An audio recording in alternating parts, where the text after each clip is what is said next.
All right, we're going to take a look at a few examples with regards to using L'Hopital's rule.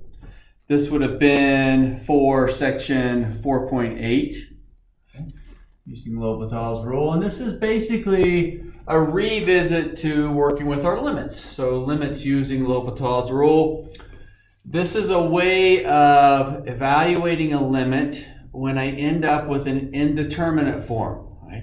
And those indeterminate forms are 0 over 0 or infinity over infinity. Right? So a limit, when we did them back in the past, was what we were approaching. Right? And when we ran into some situations, we had to do some analytic things, or we had to do numerical, decimals really close, some ideas like that. We had to think about what's going on a graph.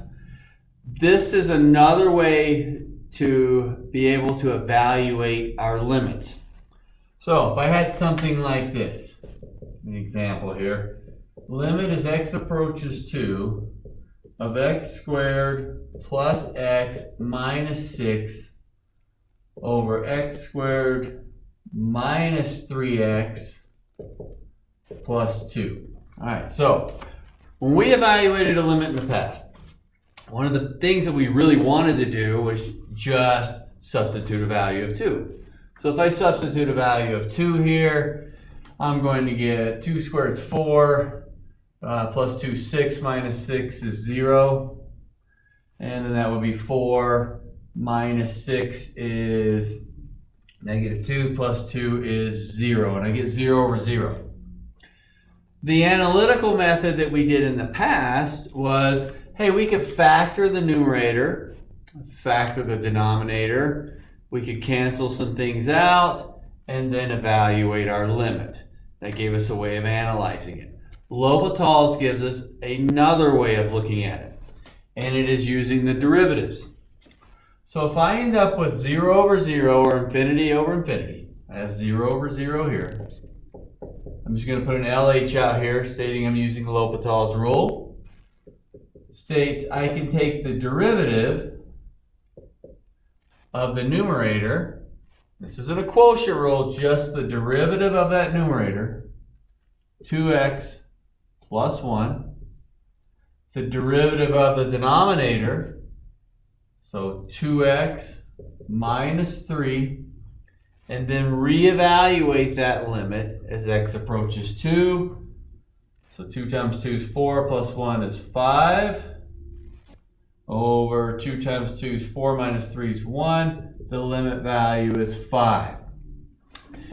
So this is another method for us to attack the idea of evaluating a limit. This doesn't mean that we can't use a graphical method, we can't use a numerical method, that was the decimals really close. We can't use an analytical, such as I could have factored these two polynomials and canceled. I would have still ended up with 5. We did not do L'Hopital's rule back in the beginning when we were first doing limits because it requires us to be able to take a derivative. And we had not taken a derivative yet. Now that we've done derivatives, we can bring this back in. Look at a different one here. Limit x approaches 1 of ln x over x squared minus 1. Okay. So analytically on the first one, back from my previous work with limits, I could have factored this, canceled, and then reevaluated. I cannot do that on number 2. Number 2, I couldn't factor. I would be forced to look at a graph or do decimal values really close to the left and right of 1. I mean, yeah, I could factor the denominator, but there's nothing I can do that's going to cancel with that natural log of x. So, if I substitute a 1, I get 0. ln of 1 is 0. I get 0 on the bottom. I need to make sure that I'm getting one of those two conditions before I can apply L'Hopital's rule. Oh, here comes L'Hopital's rule. Derivative of natural log of x, 1 over x. Derivative of x squared minus 1 is 2x. And when I end up something like this in this situation, you could leave it like that, substitute the 1 in and evaluate. If you don't like the fraction there, you could also rewrite it as the limit as x approaches 1 of 1 over 2x squared. I could bring that x to the bottom. Either way is going to give you the same solution. It just depends on which way looks better to you. Now as it's approaching 1, this would be 1 over 1's 1 over 2. And we can see it in this situation here. 2 times 1 squared is 2. Either way, we're getting that half. Right? So again, it's another method for us going through and being able to evaluate a limit. I can look at those differential pieces, derivative of numerator, derivative of the denominator. Let's get just a few more up here. Let's say we had limit x approaches infinity this time of x squared over e to the x. So again, my first chore, I'm going to substitute infinity in. Infinity squared is infinity. E to the infinity is infinity. All right, so I've got infinity over infinity. Okay. And then I'm going through, all right, that's an indeterminate form. And make sure we understand why we're saying an indeterminate form. I don't really know what infinity over infinity is. And a lot of that is because I don't have an actual concrete value for infinity. When we say that something is infinity, we just say, hey, that's the largest number, largest possible value. But which one's bigger? Infinity squared or e to the infinity? They're not the same infinities. Okay, so we can't just say, oh, well, that cancels and it's a 1. Not necessarily anything like that, because I don't know what the actual value of those two are other than just a really large number. They're not necessarily the same value where they would cancel. L'Hopital's rule. I take the derivative of the top, I get 2x. Derivative of the bottom, I still get e to the x. Remember, not a quotient rule, numerator and denominator independently. Now when I put infinity in, I get infinity over infinity again. Well, that means I can still apply L'Hopital's rule. So I'll do it again. Derivative of 2x is 2. Derivative of e to the x is e to the x. Well, now I'm getting 2 over infinity. 2 divided by infinity approaches 0. 0 is going to be my limit value. Right? That y value on the graph that I'm approaching.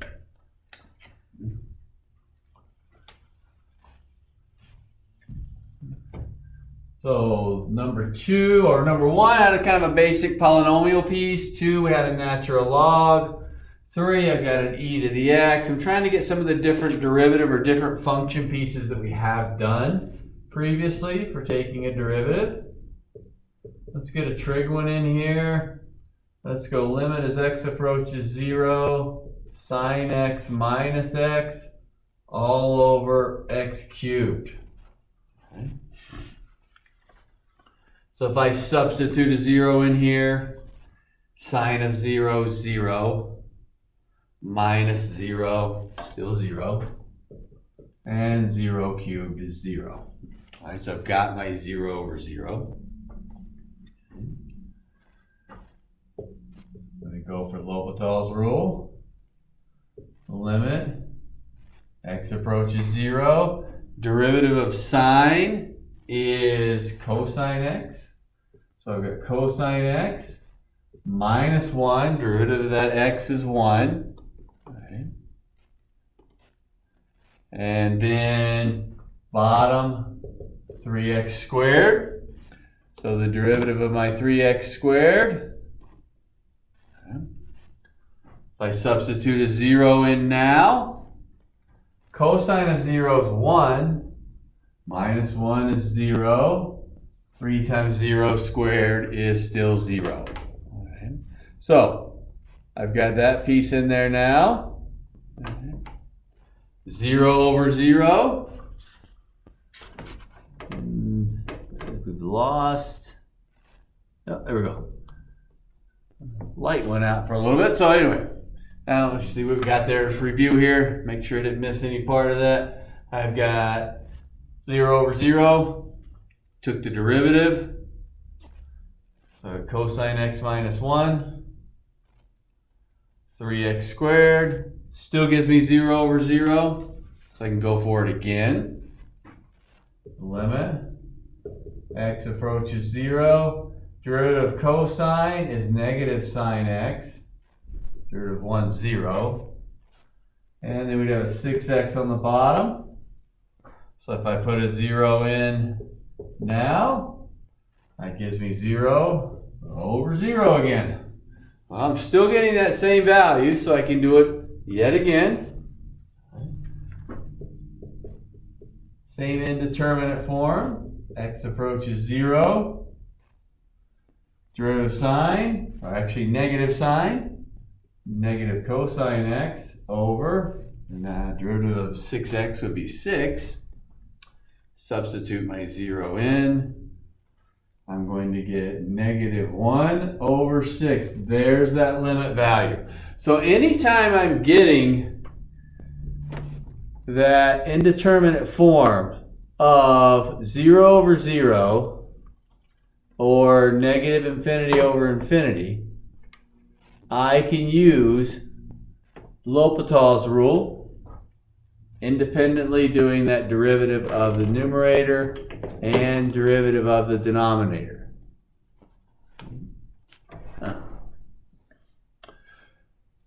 Let's look at a case where we're not quite getting that indeterminate form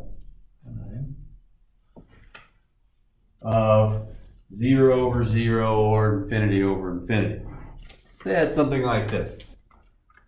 Let's go limit 1, 2, 3, I think that's 5, all right? Limit as x approaches infinity of x e to the negative x.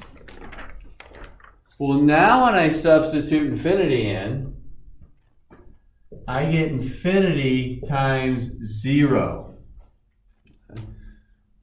So infinity for the x, and that gives me infinity times 0. And the reason in 0, e to the negative infinity is 1 over e to the infinity, which becomes 0 because that negative exponent. This is not one of those two indeterminate forms. I can't use L'Hopital's rule unless I have one of those two indeterminate forms. I can, however, sometimes rewrite my function I'm working with. So this is what I'm working with. I'm going to rewrite this as limit x approaches infinity x over e to the x. And on my rewrite, I'm just trying to think of what can I do to kind of just get a different look here. Well, if that's a negative exponent, that means I can move it to the bottom. That's my process there. Now when I put infinity in, I get infinity over infinity. Hey, that's what I'm looking for. Now I can use L'Hopital's rule. Derivative of the numerator, 1. Derivative of the denominator, still e to the x. Substitute infinity. 1 divided by e to the infinity, well, that's 1 over infinity, and that's 0. My limit value is approaching 0. 1 divided by infinity is approaching that value of 0. Okay. Get a couple more up here I need to rewrite. Let's go x approaches 0. We'll put a plus sign there, x, ln x. Okay. So just a reminder, that little plus sign meant from the right. So if I put 0 in, well, from the right, that's still 0. Right. Ln of x, as it approaches 0 from the right, that's going to be negative infinity. So I'm back to a 0 times infinity. And I'm saying that negative infinity simply because here's my logarithmic graph. Looks something like that. So as I approach 0 from that right side, it's going down to that negative infinity. Now, that's not 0 over 0. It's not infinity over infinity. So I need to get that part corrected. So I'm like, all right, how can I rewrite this thing? Well, I'm going to try something like this. I'm just going to put rewrite. Limit. X approaches 0 from the right. I'm going to leave that ln x and I'm going to make this 1 over x. Okay? Ln x and then that 1 over x. Okay? The ln x was producing an infinity. 1 over something close to 0 will produce an infinity. So this is going to give me infinity over infinity. I'm not worried about necessarily the negatives and the positives. Okay. I've got infinity over infinity. Now I can use L'Hopital's rule. So limit x approaches 0 from the right. Derivative of that natural log. That would be 1 over x. Okay. Derivative of 1 over x. That would be negative 1 over x squared.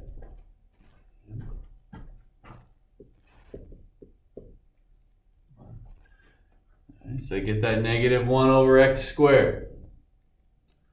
I would clean this up a little bit prior to putting that 0 in. It's really more, I guess, personal reasons. I don't really like the way that's looking there. Okay, so if I invert multiply, I'd be looking at 1 over x times x squared over negative 1, which that would just give me negative x, and as I'm approaching 0 would be 0 in that piece there.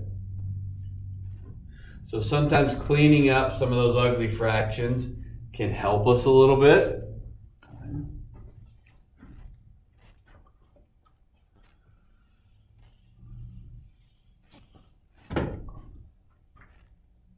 Let's look at another one here with a trig function I can kind of rewrite. Limit x approaches, we'll say pi halves of secant x minus tangent x. Secant x minus tangent x. Oh, if I put pi halves in here, well, cosine of pi halves is 0. So secant of pi halves will move the 0 to the bottom. That's going to be where an asymptote is. So I've got infinity and tangent of pi halves, infinity. In other words, that's where the vertical asymptotes are for this. All right, that's not 0 over 0 or infinity over infinity. So it's like, all right, what in the world do I do with secant x minus tangent x? When I see two terms, I don't care if they're added or subtracted. I'm trying to get an answer that's a singular fraction. That tells me I need to get those two terms together. Okay. So I'm just going to kind of go out here separate. Secant x minus tangent x. I'm going to make that 1 over cosine minus sine over cosine. I need to put these two functions together. That would then be 1 minus sine x over cosine x. Now I'm at a singular fraction. Limit x approaches pi halves. Now when I substitute that pi halves, sine of pi halves is 1. 1 minus 1 is 0. Cosine of pi halves is 0. There's what I was looking for. I've got my 0 over 0. Limit. X approaches pi halves. I've got to use L'Hopital's rule here. Derivative of negative sine would be negative cosine x. Because derivative of sine's cosine. Just look at my negative. Derivative of cosine's negative sine x. And now when I substitute that pi halves, I guess I technically don't need the negatives. Those would cancel. But even if I left them in, I'd have a 0 up top. Or I guess really negative 0, but that's still 0. Cosine of pi halves. Sine of pi halves is 1, so I've got a negative 1. 0 divided by negative 1 is 0. Okay. I think having to do the rewrite to make L'Hopital's work can become difficult sometimes. Sometimes I think it's easy because there's like a negative exponent I can move to the bottom. But other times it's kind of difficult to make the transition from here to here. Yeah, I need to get a common denominator to put these together, but how well do I remember my trig? Just remember L'Hopital's is another tool. It's a nifty tool. It works pretty quick if you can take the derivative quickly, if you're getting one of those two pieces. That doesn't mean you can't do decimals, the numerical limits, where we did decimals really close to kind of see what's going on. Sometimes those can take a little bit more time than something like this, but don't abandon all the stuff we've learned before with limits. This is another tool added into it. Okay. The other piece, 4.10, dealt with antiderivatives. All right. No.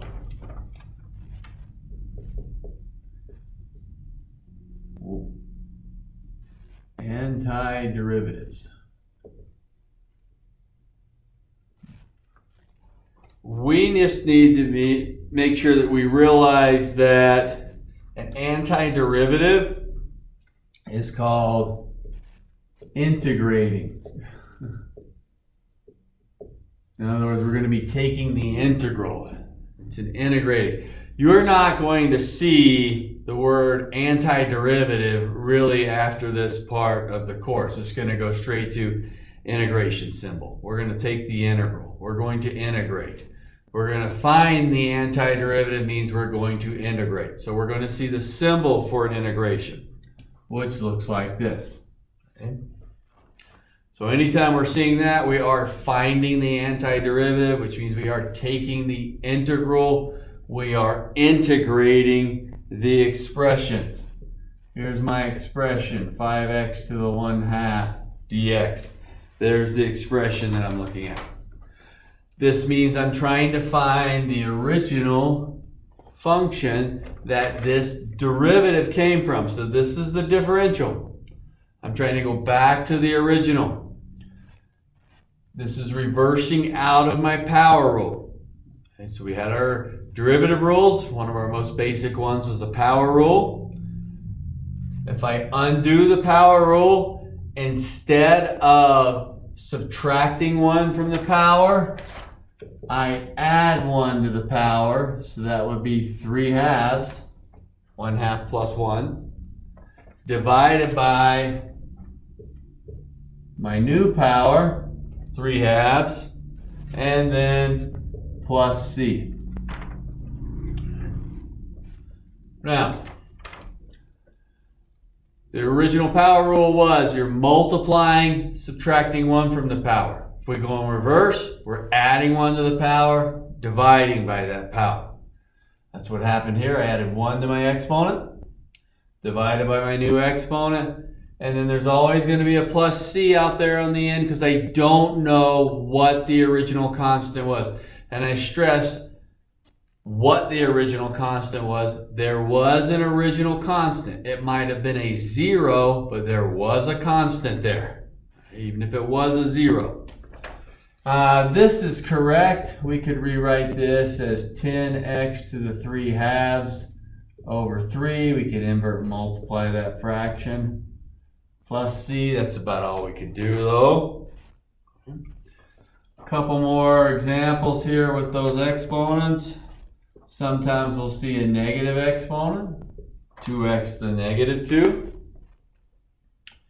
Well, if I raise negative 2 by 1, that would be 2x to the negative 1 over negative 1 plus c.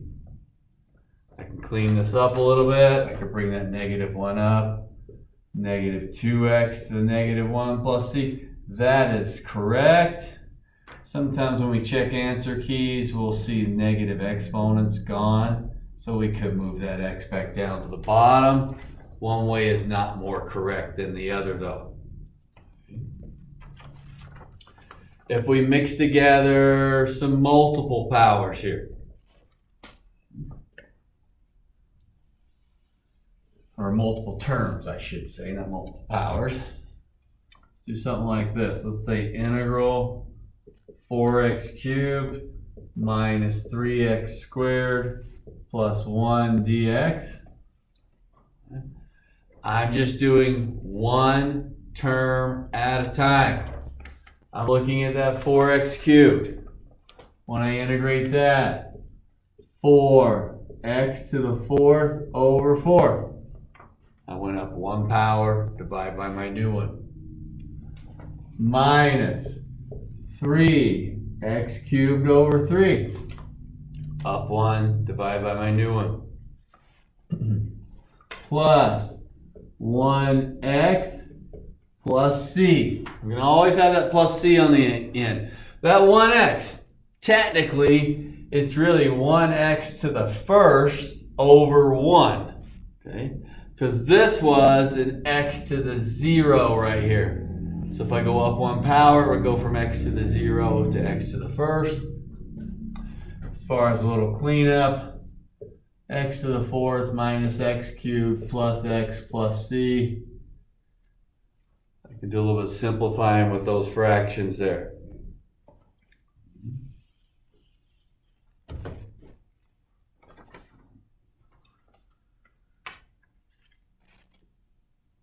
Let's say we had to look like this. Let's go 3x to the 1/2 minus 4 over x dx. Okay. We're trying to reverse out of our power rule. When I look at that, I see a quotient. I'm not going to be able to reverse out of a quotient rule. Okay. So what I want to do is similar to what I did back when I was doing derivatives. I'd sure like to just split this up and get individual terms.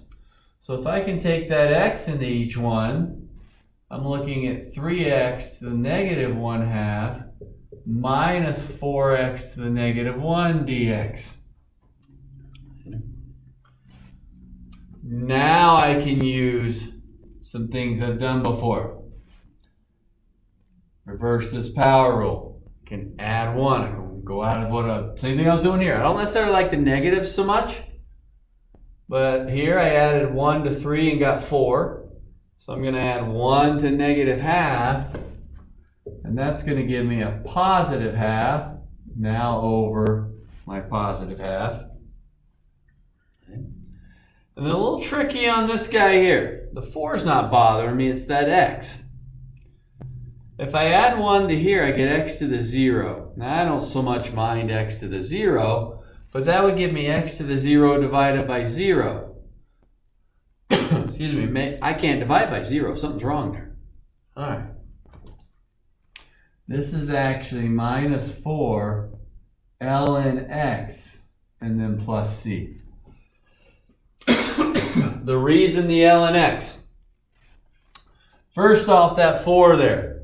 4 is not really my issue. Think of it as 4 over x. Now you can even leave the negative in there if you wanted to.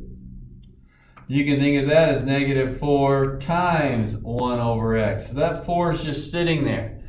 So then we're thinking, since we're integrating, what was this the derivative of? That's one of our specialty ones. 1 over x was the derivative of natural log of x. There's where I got that piece from. We can clean this up a little bit. 6x to the 1/2 minus 4 ln x plus c. Can help with that half there. It's about all I can do though. Okay. So our specialty functions do come in. Some of those specialty derivatives that we had. Here's another one. Integral 4e to the x plus x dx. E is one of my specialty ones. Again, the 4 is not really bothering me. It's just going to sit there. The integral of e to the x, I think, all right, e to the x was the derivative of what? Well, e to the x was the derivative of e to the x. So that's going to stay a 4e to the x. If the derivative of e to the x is e to the x, the integral of e to the x is e to the x. Then the x, or the plus x squared over 2 plus c.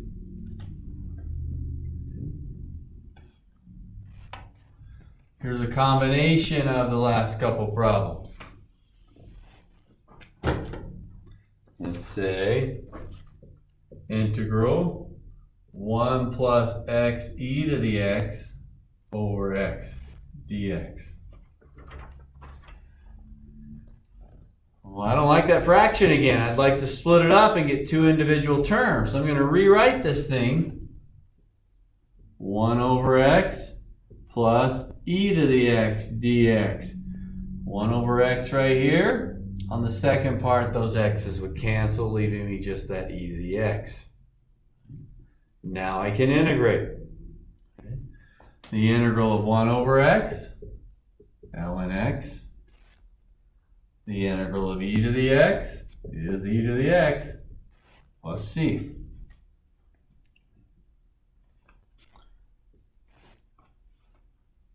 The first specialty ones that we ever worked with, an example with these guys, were the trig ones. Okay. So if I said integral of 2 sine x minus cosine x. Now I'll tell you, the trig ones were always ones that gave me a little bit more trouble.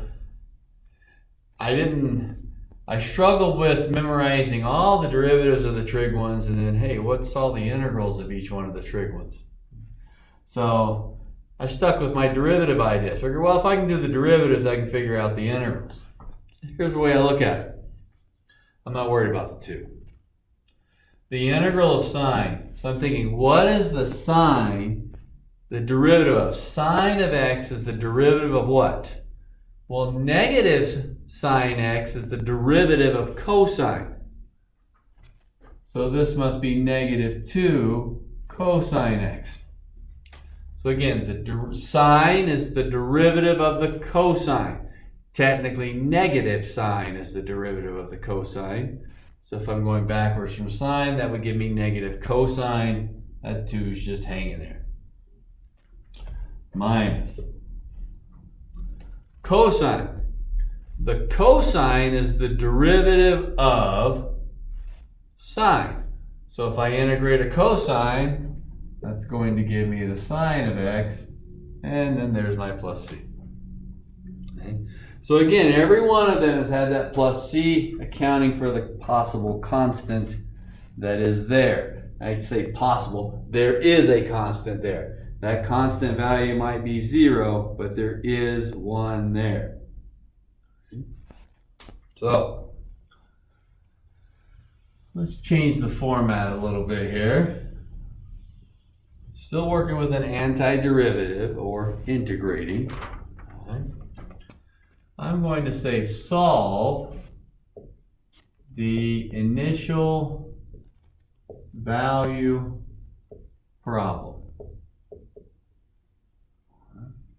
So I'm going to say f prime of x equals 3x squared minus 2x plus 1. And I'm going to say f of 2 equals 1. F of 2 equals 1. Okay. This is called an initial value problem because you're given a point on the original graph. That f of 2 is 1 is a point on the original graph. This is the derivative, not the original graph. I'm looking for the original function that satisfies that point. If I want the original function from the derivative, that means I have to integrate.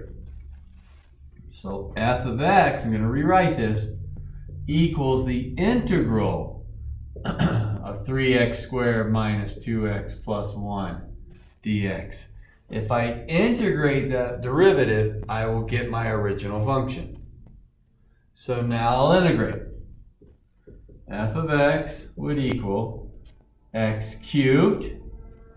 Technically it would be 3x cubed over 3, which is just x cubed, minus x squared. Technically it would be 2x squared over 2, which is just x squared, plus x plus c. There's my original function. Right? That's a generic form of my original function. That's not the exact original function I want.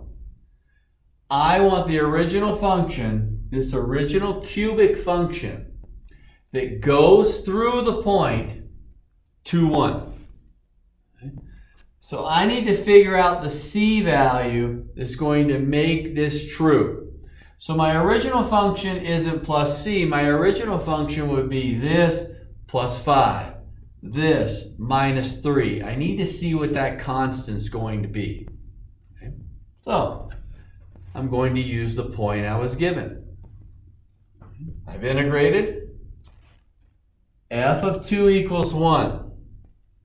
So f of 2 is 2 cubed minus 2 squared plus 2 plus c, and I know it equals 1. So let's see, this would be 8 minus 4 is 4, plus 2 is 6, plus c is 1, which would mean c has to be negative 5. That is the constant c has to be to satisfy my original function going through that point. Now I can write my original function. F of x would be x cubed minus x squared plus x minus 5. There is what we would call my initial value. I've solved my initial value problem. I have solved it, meaning I've found the original function that goes through or satisfies that initial value of the point 2, 1 that I was given. So I integrated, found my function. Of course, I've got a plus c. And then this point has now allowed me to solve for my c value. So if I end up in a situation where I need to solve the initial value problem, I need to integrate, and then I can substitute and solve for c. Okay. Let me give you a little bit different look here real quick. Switch some variables around. Let's say I had ds dt equals t cubed plus 1 over t squared and s of 1 equals 2. I don't care what the variables are. Yeah, I'm more comfortable and used to seeing x's and y's or x and f of x's. I just don't always get that. But I'm still solving this, which means I want the original equation. So my goal is to integrate this. So I'm going to say s of t equals the integral of t cubed plus 1 over t squared dt. Now, if I'm talking about using the integration method before, reversing out of that power rule, I don't really like that 1 over t squared. I'm probably just going to rewrite that as plus t to the negative 2 dt. Bring that up so I can work with my exponents. So now s of t would be t to the fourth over 4, integrating that t cubed, plus t to the negative 1 over negative 1, plus c. I would probably clean this up a little bit before I start dealing with c, but that's my function. I need to find my c value. So I'm just going to clean it up here. S of t, t to the fourth over 4, minus 1 over t plus c, and then I'm going to go get that c value to solve my problem. I know t is 1, my function value is 2. So s of 1 would be 1/4 minus, that would just be 1 over 1 is 1, plus c, and I know that equals 2. So I need to work to get c alone. On that left side, so just move right up here. 1/4 minus 1 would be negative 3/4, plus c is 2. And so c would be, if I add my 3/4 over, that would be 11/4. 8/4 plus 3/4, 11/4. There's my c value. I now have solved and found my function I wanted, which would be t to the fourth over 4 minus 1 over t, and then plus 11/4. I've solved my initial value problem, meaning I've found my function. So that gives you some additional examples from both 4.8 and 4.10 to go along with the lecture videos.